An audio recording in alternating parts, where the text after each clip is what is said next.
Hello, folks. Another episode of Burning Platform. And today we're going to focus on HCM. And I've got two industry veterans, good friends, Steve and Pete. I'll let them introduce themselves quickly. And then we'll jump into a whole bunch of burning questions about HCM. Steve, go first.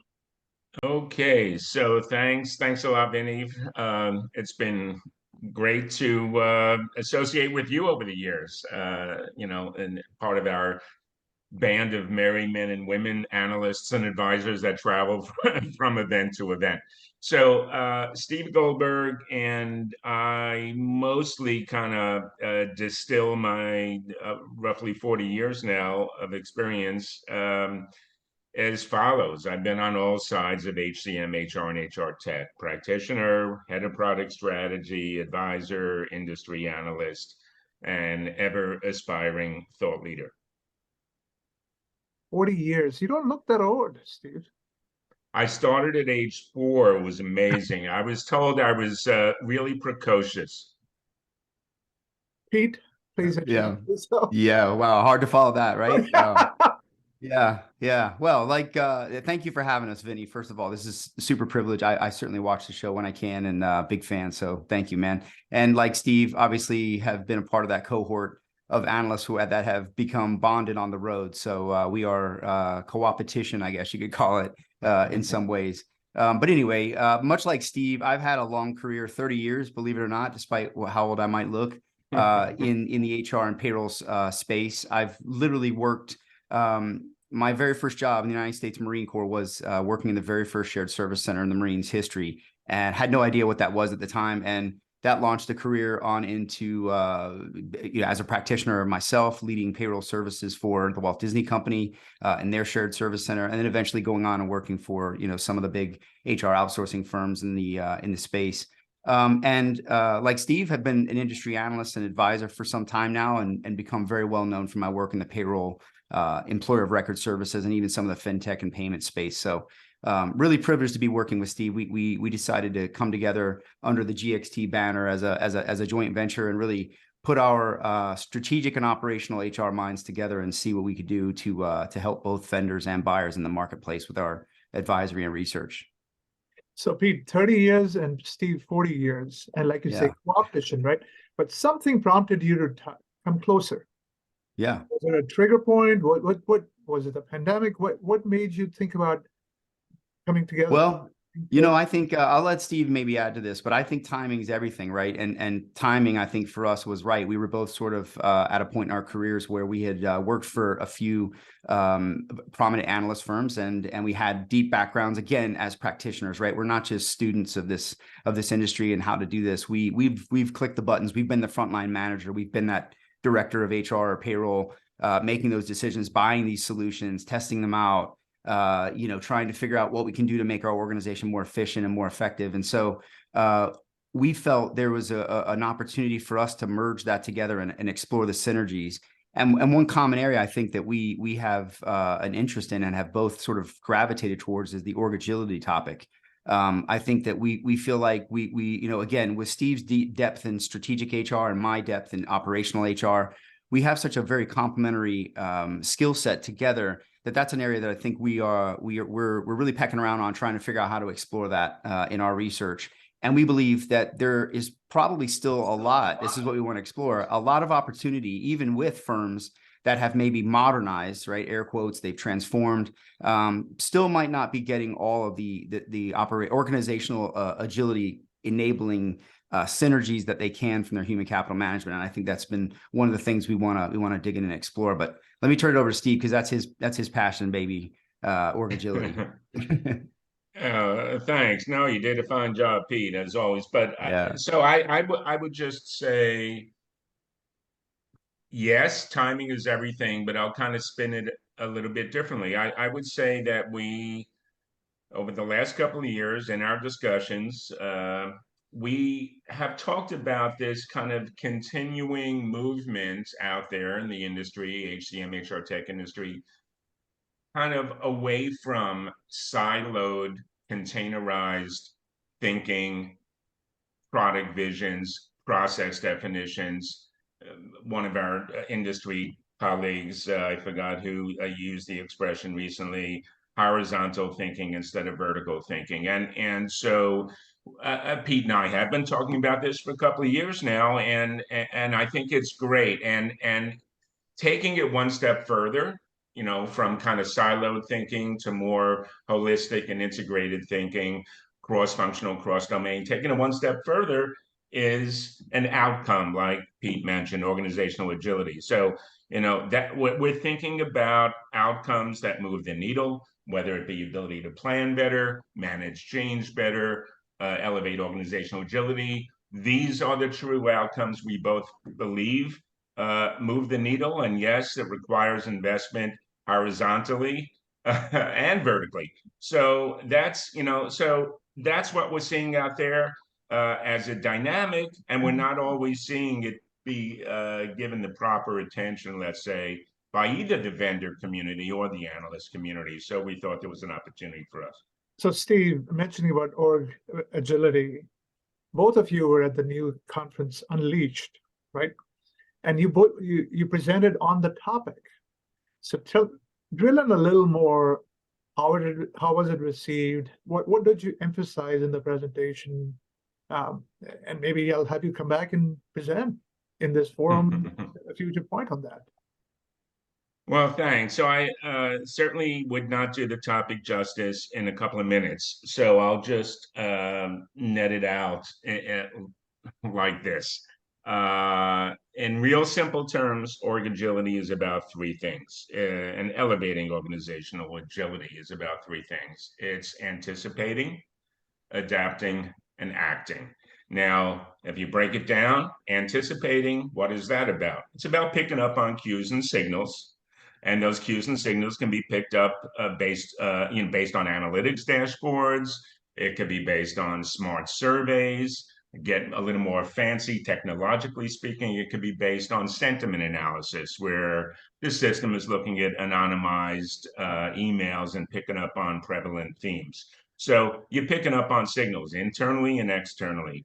Adapting, there's the annals of commerce are filled with a lot of organizations that did not adapt well or quickly enough, right? So we think about Blockbuster, we think about BlackBerry, and we think about those that did not embrace e-commerce quickly enough, or Kodak camera, right? They didn't embrace digital cameras quickly enough. So the adapting part is really super important.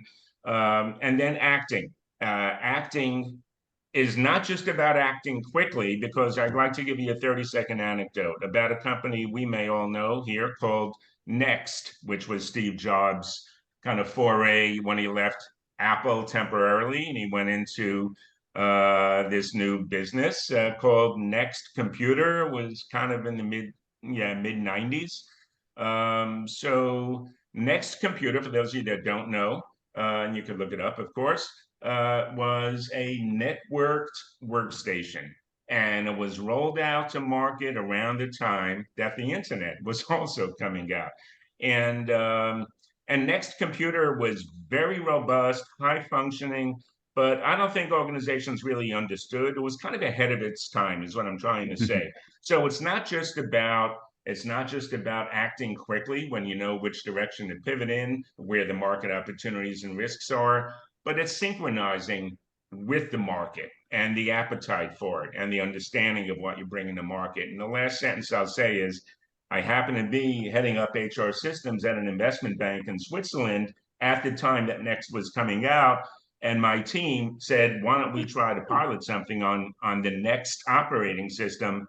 It didn't work out well because it was too ahead of its time. And in fact, one of the business line heads said to me one day, Steve, Next is previous.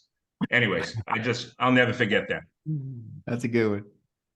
So tell me a little more about the Unleashed conference. Clearly, it was a new concept. I mean, anyone who can pull off an event cold deserves some credit. But give me some feedback on what did you like, what did you not like, what would you tell them to change next year?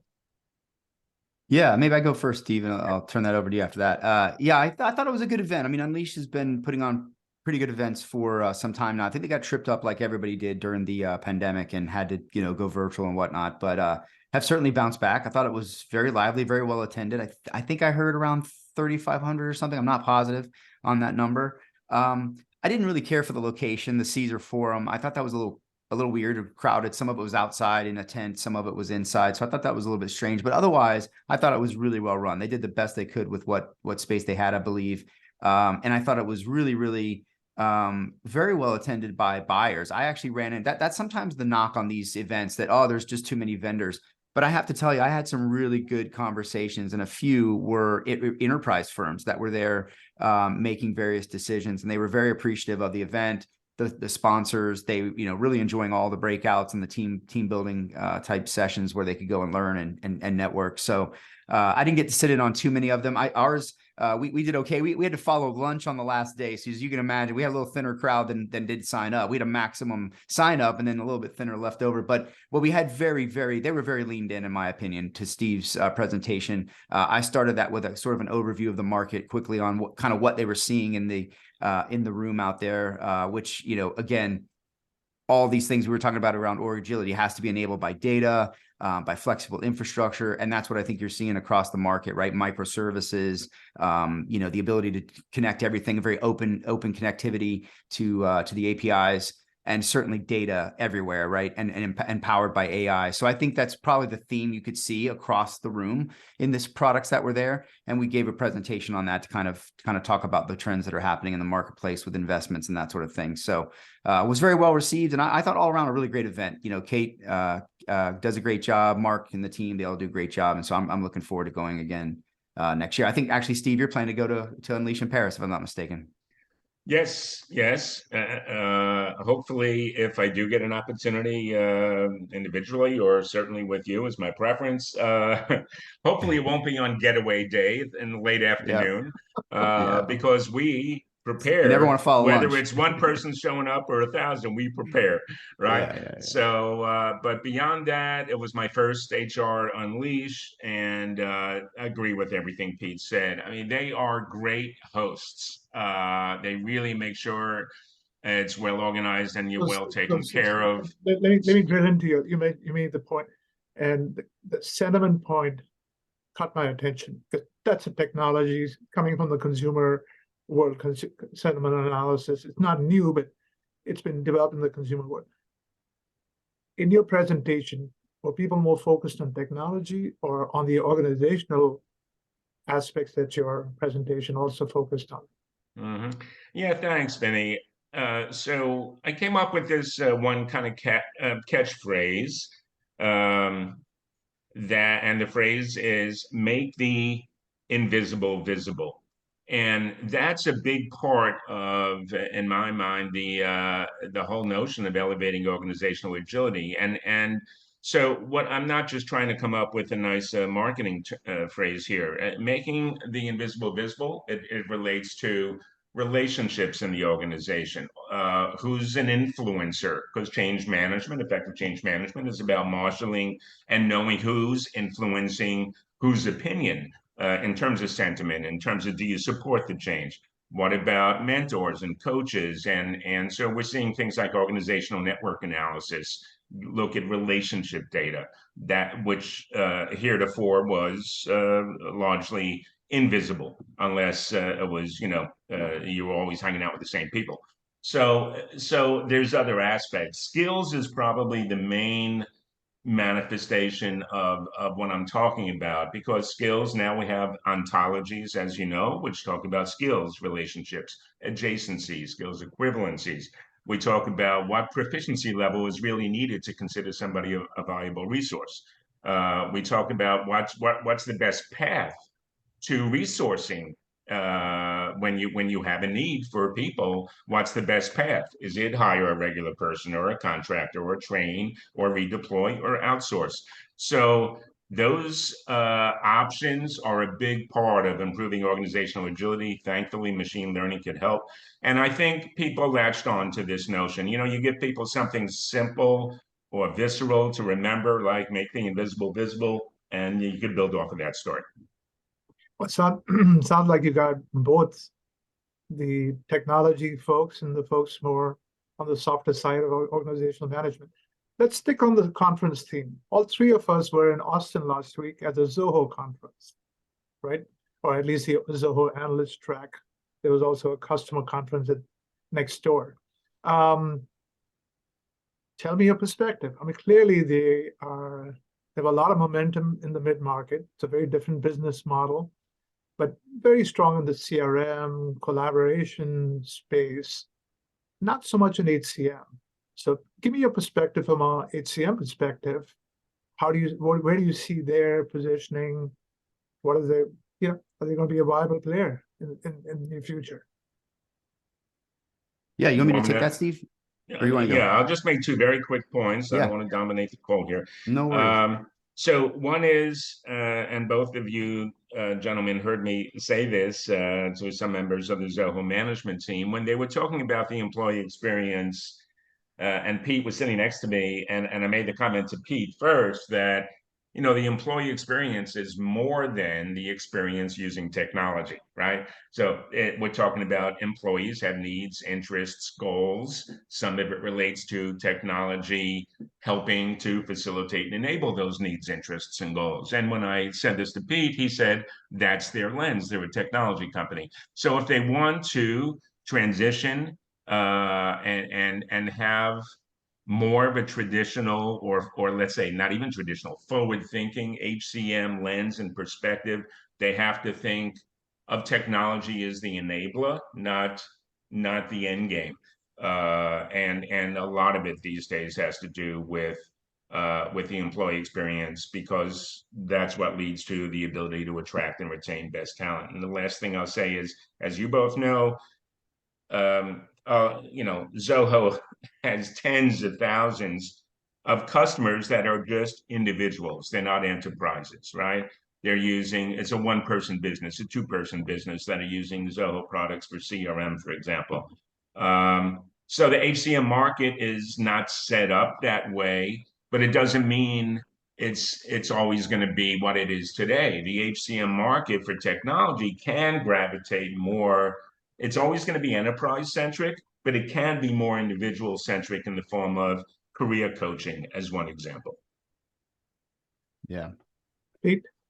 Yeah, this was my first introduction to Zoho in terms of really getting a briefing or really getting deep dive on them. I understood that they were a broad solution provider, and man, they have it all, right? I found out about things I did no idea they did, which makes you worry, right? Are they a mile wide and an inch deep? And it seems in some areas maybe, but in other areas they do quite well.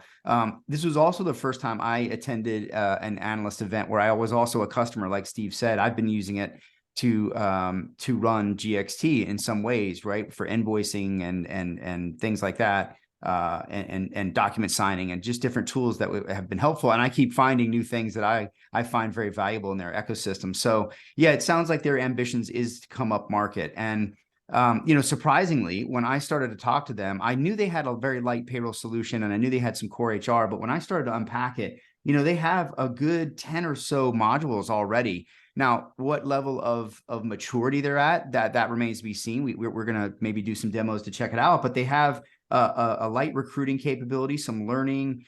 They certainly have a collaboration capability or a collaboration layer, obviously analytics by way of the rest of their platform. And they're looking at doing more around performance, compensation, benefits, and payroll is on the roadmap to build out deeper for more states in the US. So they're actually trying to have, what I think they'll end up with, like right now, are they going to go head to head with an HCM like a UKG or even an ADP? No, probably not. However, where I can see them being very beneficial is, right, if I'm a business, a smaller business even, or an emerging business utilizing a wide swath of the platform, it's only fitting that embedded in that is some human capital management work to start maturing, or capability to start maturing my work in that area. So I think it could be very valuable to that down market solution group adopter that they've traditionally relied on. And as they mature that with the rest of their platform, it's certainly possible they could come up market. I mean, they have the determination. They've brought a lot of things to life. And yeah, so but great organization, great event, great product. Let me just throw in a perspective I picked up. I've known it for a while. I've known them for 15 years, but they took a few of us to Chennai earlier in the year, right? And it just blew my Yeah. mind. This is an organization, if you're talking about HR, culture, Yeah. I know. the loyalty factor of employees, the That's confidence right. of employees down the organization, they allowed Yeah. so many of them to present to us. This is a very vertically integrated organization. So on the campus, they have a hospital, they have a school, where 1,000 Wow. That's graduates great. they learn about software development, but also the creative sciences, creative arts. Okay, and so it's a remarkable HR culture actually internally. Yeah. So making the migration into, can they bring that into the technology? I think is, if they can, that's going to be a huge advantage because they've got their own Yes. lab, they've got their own experimental ground to try out anything in terms Yeah. of your organization agility, your cultural points that HR always worries about, right? Yeah. That's a fantastic point. One other thing I like about it, Zoho, is they've started to focus on a lot of emerging economies. I mean, they're based in India. They see India as a big market, which a lot of Western companies haven't made much of a dent in India. But not just India, they're selling to the Middle East, they're selling to Nigeria, they're selling to a lot of Latin American countries. That emerging economy focus is the next big frontier, is one of the frontiers. Yeah. Steve, you do a lot of work in global payroll. What are you seeing? I seem to, when I talk Sorry, to me or Pete. I do some, Pete does more. Pete, Yeah. but let me just finish my No point. worries. When I talk to a lot of Western providers, I mean, they'll say, "Oh, sure, we have global payroll, or we have relationships, or we have outsourcing relationships." Or some of them will honestly say, "Vinnie, I cannot make money in that market," right? So, what are you seeing in terms of globalization? Yeah.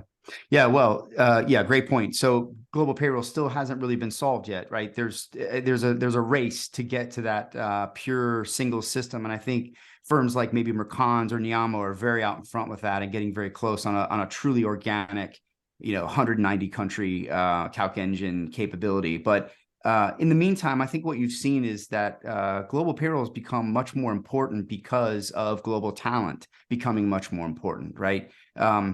Certainly the internet, creator economy, mobile, all of that, and emerging locations have created opportunities where organizations are saying, hey, we want to go try our hand in Romania or Africa or Asia, somewhere, wherever fits their product line, and see how we can, maybe we can capture some market there. Or, hey, we want to get the best developers wherever they are, whatever that takes. Let's have them.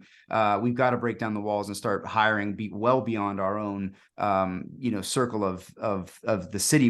Before you recruited in your metro area, now you're recruiting around the world for the same positions. And so I think that what you found is many organizations, particularly down market, that never were seen as multinationals, are now waking up and saying, oh, we now have a multinational footprint. We now have a few employees, a long tail population in some countries that we need to support. And so just like HR, right, payroll is right there. It needs to be a central piece of the employee experience. It needs to be modernized. And oh, by the way, the data that payroll sits on, arguably the richest data set in the organization, that is generally the most accurate by far. Obviously, the largest expense for most companies is payroll. There's a rich amount of data there that often goes untapped, that when applied to other HR data, other organizational data, other operational data, can really be very powerful in making decisions, but also helping the company as it scales through its mergers and acquisitions and various activities that it may want to take on, like global expansion or other growth areas. So in order to do all that, though, payroll has to have a good engine, a good Ferrari like HR, right? They can't have this clunkety thing that's being drug along by a modern cloud solution on the HCM side. You've got to have a very modern control center that can automate and control payroll to a single point and be tightly integrated to your HCM, so there's a seamless experience. And so everyone, I'd say the buyer community, the organizations around the world, a lot of them are waking up and realizing, hey, we've been kicking payroll's can down the road for a while. We've done a lot for HR. And oh, by the way, this stuff over here, it's quite important. And if we don't get it right, none of what we've done yet to date for anything else is going to matter. Pete, the other light bulb that is going on in a number of high-level executives is Western economies are only going to grow at single digits.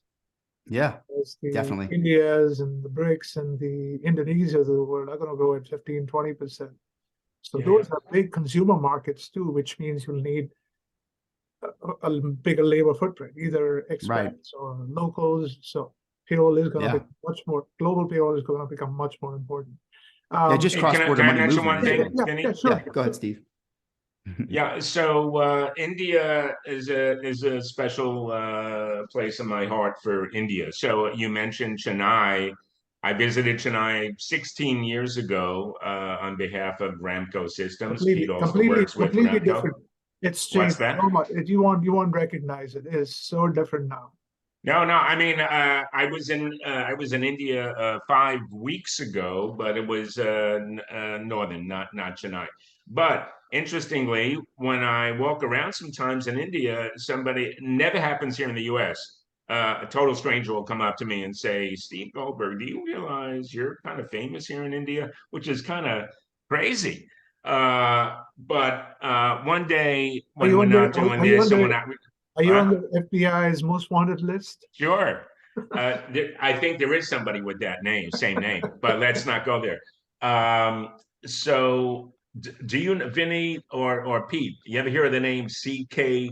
Prahalad? Yes. Yep. I have. So, Ramco 15 years ago invited CK, who that year was ranked the #1 strategic thinker in the world, to a workshop, and they invited me to that workshop. And I mention it because what you were just talking about before, CK, one of the reasons why he was ranked #1 strategic thinker is because he published a book that was called The Fortune at the Bottom of the Pyramid. And it was all about investing in rural areas and so forth, because it lifts up the whole economy. It makes, a rising tide lifts all boats and all of that. So yeah, half of my clients are in India, and I love going there. So let's talk about the new buzzword, technology buzzword, but it's going to affect HR quite a bit too. ChatGPT, generative AI. Okay, but it's still, to me, we get all excited. Us technologists get all excited about blockchain and metaverse and all that. It takes a while to become mainstream, right? But as you look at that opportunity or potential, where do you see HR use cases? Give me your perspective. Yeah, you want me to go first, Steve, or you want to go Sure, first? yeah, please. Yeah. Well, I mean, I think it's still early, right, Vinny? I mean, there's a lot of this stuff just making its way. It's interesting. It's fun. There's been some wacky uses out there on the internet, people making raps and songs out of different voices and styles. So I think it's really cool, right? I mean, it's exciting. It's exciting for HR, right? There's been for a long time, HR has kind of been pushed to provide more strategic value, right? Do more for the business, return more value. And often HR gets caught up in the minutia in the day-to-day, and they don't get the investment they need. And they don't have the time. They don't have the resources. I think this is the sort of thing, large language models, for example, are going to be very helpful in helping HR sort through a lot of information. It's certainly already made its way to the front lines of I'd say tier 0 or tier 1 support, right? Employees are already getting help. E&Y put one out, a ChatGPT enabled chat or self-service capability and like ticketing sort of, first point of contact capability just for their global payroll. FAQs and Yes. Yeah. So that's just scratching the surface, right? But where I think it's going to be very, very helpful is, again, taking a lot of information and surfacing information back that people may not be thinking of. So for example, in payroll, I've been asked about this a lot. I think in compliance, right? You've got these deep laws, they're changing all the time. It's changing by locality, it's changing by government. You can get that sort of explained to you, right? And surfaced versus, having to sort of try and interpret and figure that out. Or think to when any of us were working as, say, consultants, right? In big consulting firms, there's a lot of information on the database. There's a lot of information on the knowledge base. There's a lot of information on people's laptops. How do you get to all of that to find that framework you're looking for to help your customer or your client? I think that's where employees are going to be able to get at tools and methodologies and ways of solving problems in their workday much faster than maybe having to email around the organization and say, hey, has anybody ever done this? it'll be sort of mineable much quicker and surface much faster. I also think the insights, right, just the nudges and the constant sort of guidance that employees and practitioners and leaders will be able to have at their hands based on the data that they've been curating is going to be very powerful for making decisions and knowing what to do about that data. So many use cases. I know Steve's probably got a long list. No, I'll just highlight one dimension of this. If we think about moments that matter, oftentimes in the HR circles, we talk about moments that matter at a micro level for an individual. Well, moments that matter for the organization, like corporate restructurings, M&A, going into new markets, going global, et cetera, they are fraught with both risk and opportunity, as we know. And anytime you have situations that are fraught with risk and opportunity, it's really handy to know how have you dealt with that situation before. And so in a way, we're talking about cataloging or a knowledge management system around best practice. And the last point, in different contexts. And the last point I'll make is, I used to work with somebody, one of his favorite expressions was, best practice is the practice that works best. And because it's not some sort of universal thing that applies in it, because every operating context is different, and that's why the group of people that are in a position to kind of get to the best path the quickest are the people that have been through it before in that organization, and if they can build up their kind of best practice knowledge management repository and access it through a tool like ChatGPT, they'll be in much better shape. So, Pete, you mentioned the word strategic. One of my first research notes at Gartner, this is 1995, was how do we make HR more strategic? And I used a quote from the movie Dirty Harry, where Dirty Harry, if you remember the movie, he's grounded and said, you're going to be assigned to personnel, which is what HR was called back then. Yeah. And his quote, and I want to use the foul language he used, he said, HR is for, okay. Yeah, right. And his boss goes, I was in HR, and Clint Eastwood goes, yeah. I mean, just a devastating moment. Yeah. So I started that, and my editor said, are you sure you want to write this? And I go, well, that was released in 1970.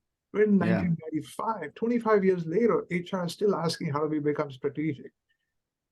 Fast forward 20 years, they're still asking the same question. Yeah. You guys are HR. I mean, you guys have dealt with HR all the while, right?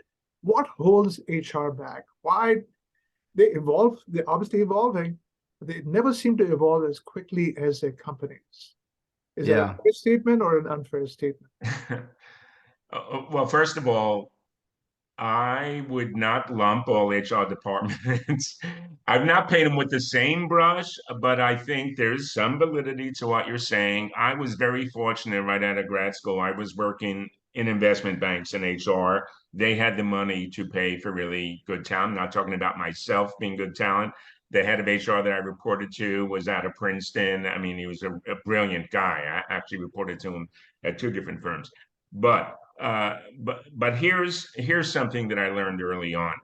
HR, and it's not really a learning, it's a factoid. HR typically only comprises 1% of the organization.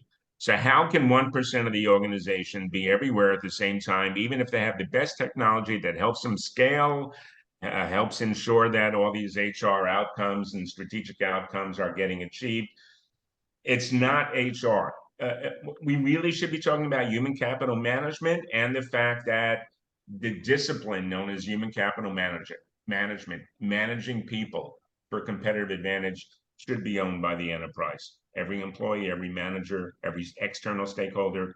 It's not the domain of HR. And so I feel very strongly about that. Hope you don't mind me taking a strong stance. No. That's a very good perspective. You know, they are understaffed, they're underfunded, and yet the expectations are, well, that's your job, right? I mean, it's should be everybody's.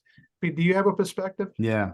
Yeah, I would say the same, very similar, right? The culture has to see people as right? The employee experience equals the customer experience. And I think if you're not going to if you don't have a cultural viewpoint that supports that, then HR is going to have a hard time being successful no matter what they do. It also takes that investment, right? I mean, certainly we certainly work with the vendors out there saying you need this technology, but they need this technology. They need to get to a point of straight through, machine enabled automation so that they can focus on those strategic activities and take their data and actionabilize it. I will say, may not be a word, but put it to action and actually use it and help the organization begin to look around the corner, if you will.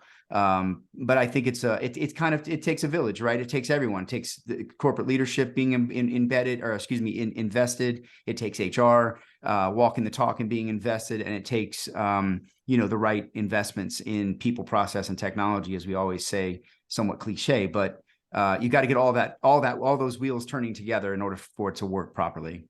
Well, and people often stay or leave because of who they report to. So line manager enablement is crucial. Yeah, always. Yeah. I'll make you a deal, guys. I'll bring you back in 25 years.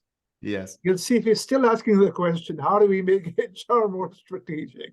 No, seriously, This has been fantastic. Great to have both of you guys. Come back anytime. Let's, come back and report on Unleashed from Paris and tell me about new LLMs for new HR use cases. Come back every few months. I'd love to have you. Thank you. Thank you for having us. Vinnie, you're one of the warmest people we know in this business. So thank you for having us. My pleasure.